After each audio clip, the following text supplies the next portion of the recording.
We're on problem 16. Find a vector that's perpendicular to two given vectors. So we have v is 1, 0, 4, w is 2, 3, 4. How do we find a vector perpendicular to these two? We take the cross product.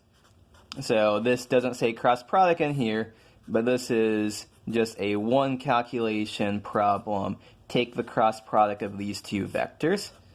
So what do we have here?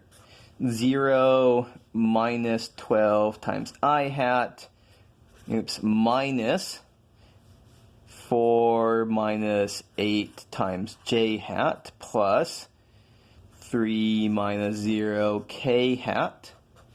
So that's minus 12, and minus 4 is plus 4, 3. Let's check this real quick here. That v dot minus 12 for 3 is 1 times minus 12 is minus 12, 0 times 4 is 0, 4 times 3 is plus 12, so that checks. W dotted with minus 12, 4, and 3 gives us 2 times minus 12 is minus 24, 3 times 4 is plus 12, 4 times 3 is also plus 12, and that also gives us 0. So how do we get a vector that's orthogonal to two other vectors? Take the cross product. Next up, calculate area of the parallelogram spanned by that same pair of vectors, v and w. So the idea here is that we have a vector v and we have a vector w, and so we can find a parallelogram here. And the question is, what's the area? And so it ends up being that the area is exactly equal to just the magnitude of the cross product. So minus 12, 4, 3, take the magnitude of that, that gives us our area. So minus 12 squared plus 4 squared plus 3 squared. So that's square root 144 plus 16 plus 9. So that is square root 169, so the area is 13. Note that here this was asking about the area of a parallelogram.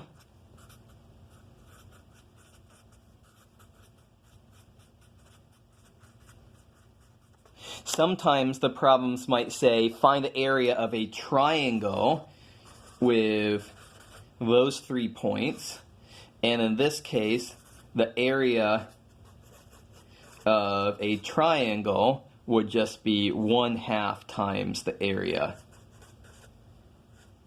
of the parallelogram. In this case, 1/2 times 13. So that's not what the problem is asking, but just be aware that that's a different way, different kind of problem that frequently gets asked. Next up, find the volume of a parallelepiped. So now we have vector, vector, vector, and somehow this gives us some kind of parallelepiped, some kind of tilted cube, tilted rectangular prism here, and the vectors are that span this. The vectors that span this are u is 1, 1, 1, v is 1, 0, 4, w is 2, 3, 4. So for this, to find this volume, all we have to do is take the determinant of, list the entries of u, list the entries of v, list the entries of w. And then take the absolute value of that. There's a chance that this determinant will be negative. We want our volume to have, or we want our parallelepiped to have a positive value, so we take the absolute value. So what do we end up with to calculate out this determinant? It's going to be 1 times 0 times 4 minus 4 times 3.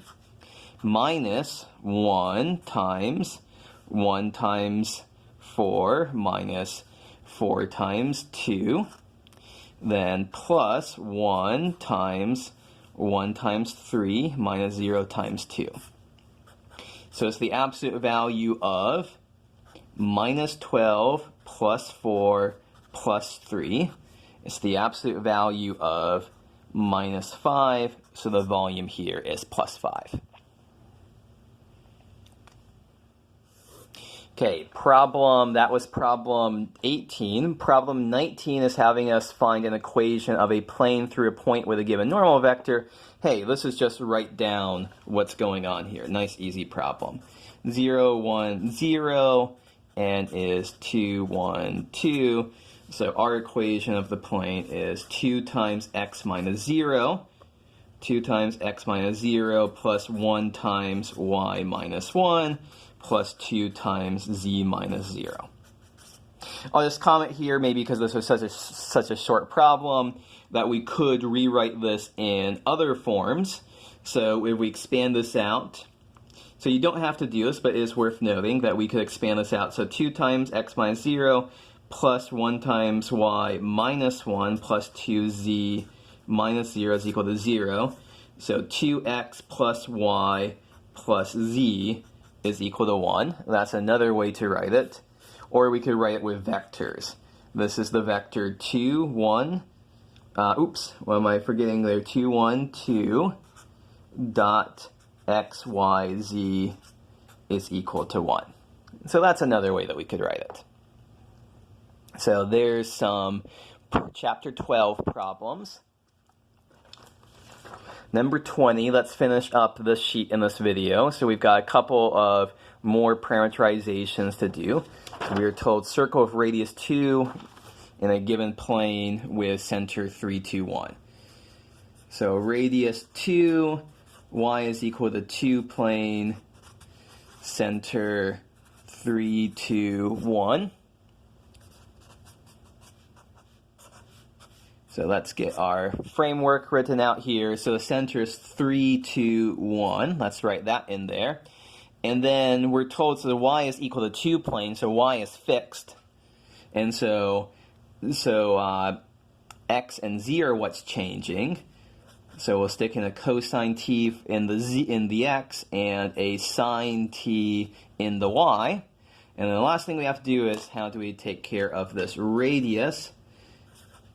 We just multiply cosine and sine by that. Let's not forget our bounds here. Let's do one loop around the circle. And then the curve y is equal to x squared, z is equal to 3 in the range. X is between minus 2 and 2. So y is x squared, z is 3, x is running between minus 2 and 2. So I'll call my parameterization here S of t. So z is fixed, z is always 3.